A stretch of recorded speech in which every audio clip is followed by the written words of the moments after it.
Hello, my viewers, and welcome again to my channel, which I know you have been there for some time.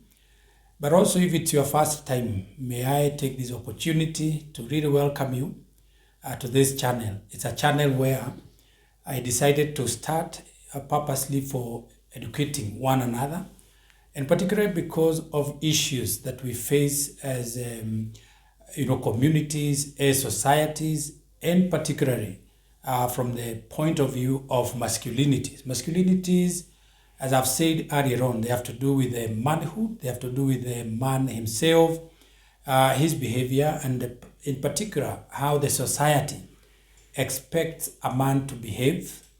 And all along, I've also been, quoting what the Word of God tells us, say, for example, about masculinity and about family. Why do we rope in family when we talk about masculinities? It's because we cannot talk about masculinities without referring to issues of family. Neither can we talk about masculinity without also mentioning something to do with femininity, because men cannot be said to be existing in the world without the other divide of gender, and that is now femininity. So today, you are really welcome to my talk, and this talk today is about the issues that are challenges which families are facing today in the modern times. Because I remember sometimes back mentioning two types of families that we can talk about, and these are, the modern family today and the traditional family that we know very well.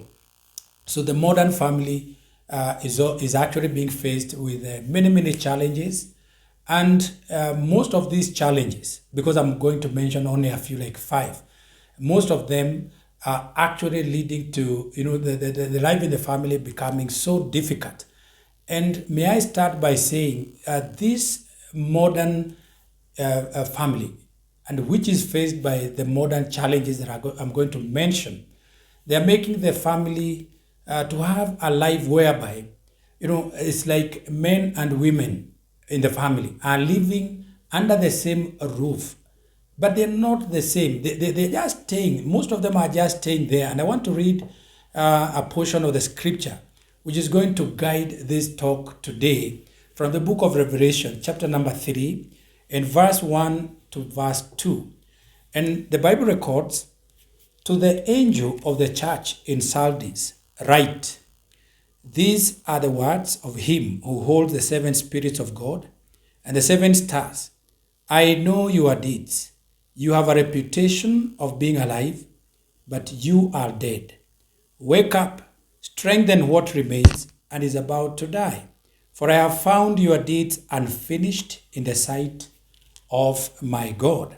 So this portion of scripture, I just pick on it, and one area that I'm going to use is where, the Bible records that I know your deeds. You have a reputation of being alive, but you are dead. Many families today, they have a big name. Many families today have reputation of being alive. But when you go deeply to the life of that family, then you're realizing that there is no life at all. Big name meaning, actually, you'd find maybe the husband or even the wife or even both of them have big names out there. Everybody knows who they are because, for instance, because of the positions where they work.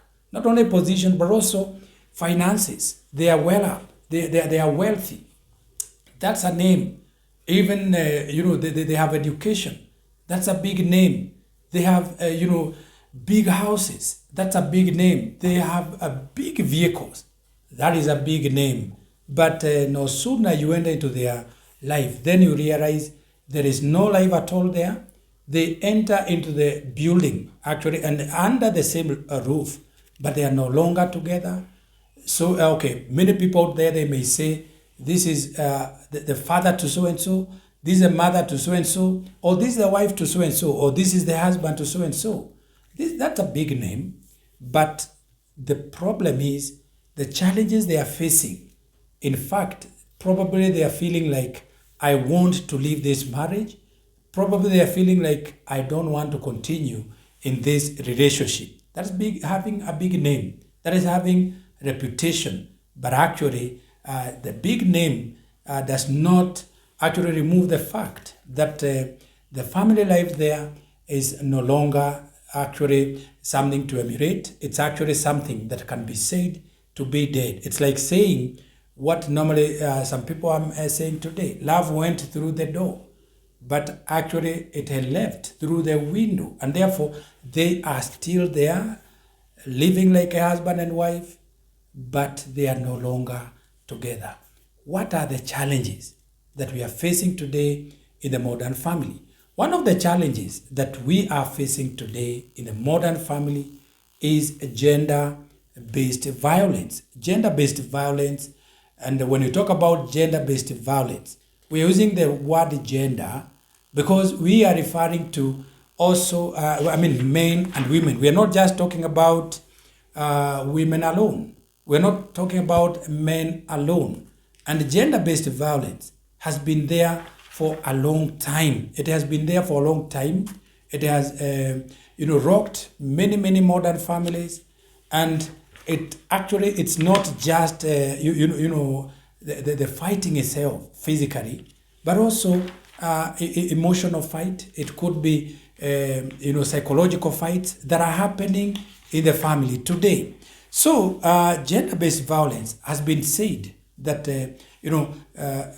like around 2013, that time it had been recorded that almost one-third, that is 30% of all the women who have been in a relationship have actually experienced physical or even sexual violence by their intimate partners. Because most of the times when we look at gender-based violence, especially within the circle of the family, it is not somebody from outside who actually causes this gender-based violence. It's somebody so close. It is actually people that have been in love before. But the love, as I've said, it has gone through the window. It has disappeared. It is what I was saying before. That actually, people are having a reputation, but actually they are no longer together. We have heard, and I remember a story of a lady actually who was jailed, and she was regretting in jail how and why she killed her husband, because she was wondering, saying, I cannot imagine that I killed the one that I loved so much. So this gender-based violence is actually a problem that all of us need to discuss about. Now, the modern family is faced with various challenges, which we can call, the crisis. So the family is faced with a major crisis, and this crisis has various components. One of them is gender-based violence. Now, gender-based violence, it can be physical, it can be sexual, it can be any kind of harassment that is caused by one divider of gender to the other part of the gender. And therefore, it's actually being seen actually in the modern family, whereby you'd realize that men are causing gender-based violence, and women as well. They are also doing it. And it is actually said, like in Kenya, for instance, sometimes back, actually the year 2013, today we are actually in the year 2023. But you can imagine now that early, that 30% of all women that have been in a relationship had actually faced a gender-based violence from a close partner. It could be physical, it could be a sexual harassment. They had faced that. And the modern family, we are facing that quite a lot. It's not once that you hear news about men killing their wives. And not only men, but actually we have also had women doing the same. And I remember very well, very recently, that a lady who was actually in jail, regretting why she did kill her husband. And what really brings a question is what happens that the people that cause gender-based violence, at one point they are people who have shown a lot of love to their partners, and then you would wonder the thin line that is there between love and, do I call it hatred or what? Because really, how comes that somebody that you love so much, you would kill? Are we now saying, instead of saying, for God so loved the world so much that he loved, mankind, you change that and say, for so and so loved the partner until killing him or her? Gender-based violence has rocked the modern family, and in fact, every single day, you would find or hear news that somebody has killed a close partner. Another problem that the modern family is facing is separation and divorce. I've said separation, and separation may happen because of economic reasons. That probably a husband works far away, or even a wife works far away. They are not together. They have separated because of work. But today, what I mean by separation is not exactly that. That's not what is caused by, work, but it's caused by the mere fact that people have been living together, and because the marriage is not working, because there are issues in the family, now they have decided, let us separate, let us live apart, and probably when we live apart, we may decide later on to come together. So it's like they're now saying, let's see whether this marriage is going to work by separating a little. But there are families whereby after separating like that, the children are suffering. Not only separation, but also divorce. Actually, there are many people who are looking for divorce.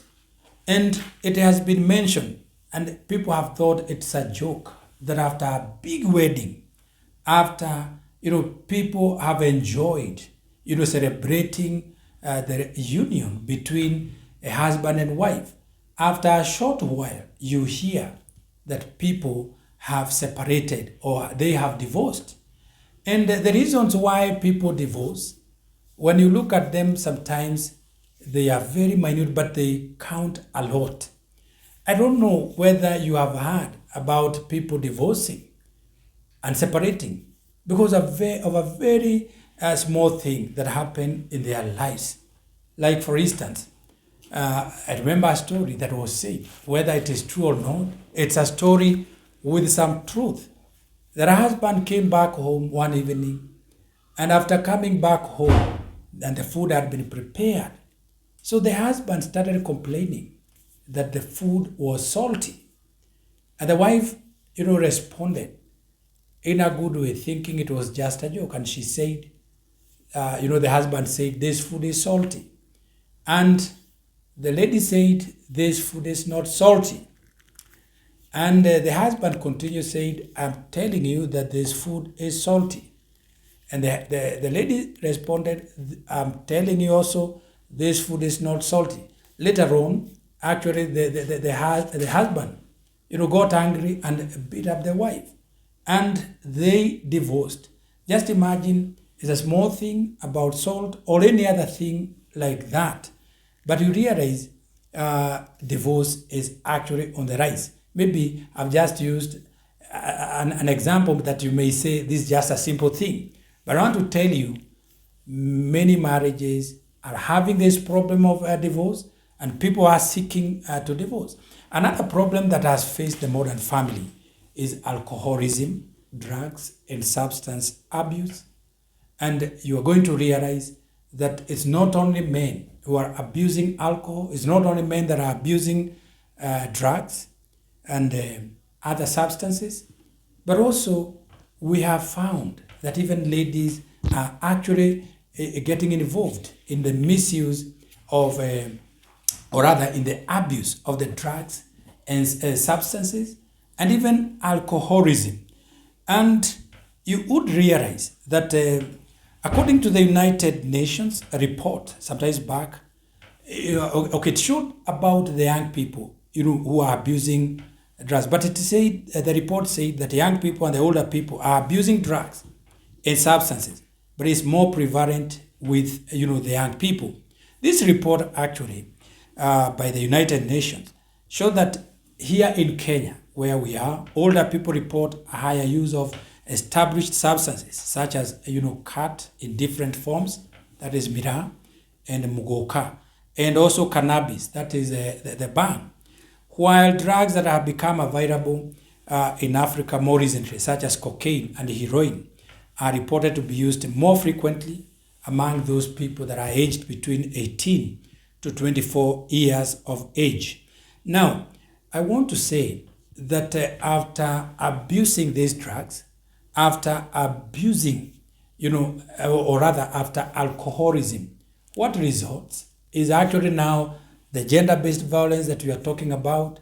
What results is actually, the misuse of finances, and it leads to poverty, and not only to poverty, but also, to, children, for example, not getting good education, and therefore that cycle of poverty actually, starts in a particular family, and therefore it's a problem that is facing the modern family. Parents are crying, because the young people, particularly today, they have engaged themselves in alcoholism, and would advise actually that it's very important for families to seek guidance and counseling. We have professional counselors that are ready to help families in this issue of alcoholism, drugs, and substance abuse. Let me come to another problem that the modern family is facing, and particularly now, in the modern times, the neglect of family responsibilities. Neglect of family responsibilities. Every family, and we had looked at this area, there are roles of various people. Men have their role to play in the family because they have a responsibility. Women as well have a responsibility. They have a role to play, and the children as well. Now, but when we talk about the modern family, there are many people who are actually running away from their responsibilities. Okay, a big percentage, and let me say so many here, a big percentage is that of men. Many men are running away from their responsibilities. Okay, they get married to their wives, or they married their wives, but then after some time, they have neglected their family responsibilities. They have stopped actually, catering or caring, for the children, and even their wives. And it is seen mostly in the rural areas. I want to repeat, because you go to areas where women are working so hard in the farms. They're actually working very hard in plantations, but then men are not working, and no sooner has money been paid, actually they are asking for it, they are misusing it, they have not paid the fees, and all this. In fact, the money they get even from their own wives, because unfortunately it is happening for some. Remember, we said it is some. So therefore, they are taking that and using it elsewhere, neglecting the family responsibilities. It's high time that we showed that we are men by actually standing firm and taking up our responsibilities the way God created us to take care of our families. So, my viewers, this neglect of family responsibilities is actually a big issue in the family. Another problem is mental breakdown in the modern family. There are challenges. There are many things that are causing a lot of stress in the family. Maybe lack of finances, maybe unemployment, and many other things that are happening in the modern family. They are causing problems to people, and the minds. We are not able to cope with issues that we are facing every day. But then because of that, then many families are facing, the mental breakdown. According to the World Health Organization, around 450 million people suffer from mental disorders, making mental breakdown among the leading causes of ill health and disability worldwide. And because of stigma and discrimination, many people are not looking for treatment. Men are suffering in the family, women are suffering, their children are suffering. I want to advise us that it is high time that we looked for professional counseling, and it is available to us. But then above all, I want to guide you and direct you to God, because He is caring for you. The Bible tells us all the times that cast your burden to the Lord. Actually, He cares for it. Cast your burden to Him. Your shoulders are weak, His shoulders are strong. You can give Him your burdens and you carry them. Matthew 11 and verse 28, it tells us that come to me all of you that are heavily laden, and I will give you rest. I want to commend the families to God and to His word. And because of His word, the families are going to stand. Let me say that God cares for our families, and He wants us to take care of ourselves and our families, because as I said in one of the videos, good families give us good churches, good families give us a good nation. So God bless you. God bless you as you trust in God and as you commit your family to the Lord and the challenges that we are facing today. God is ready to hear our prayers and answer them. God bless you. God bless you.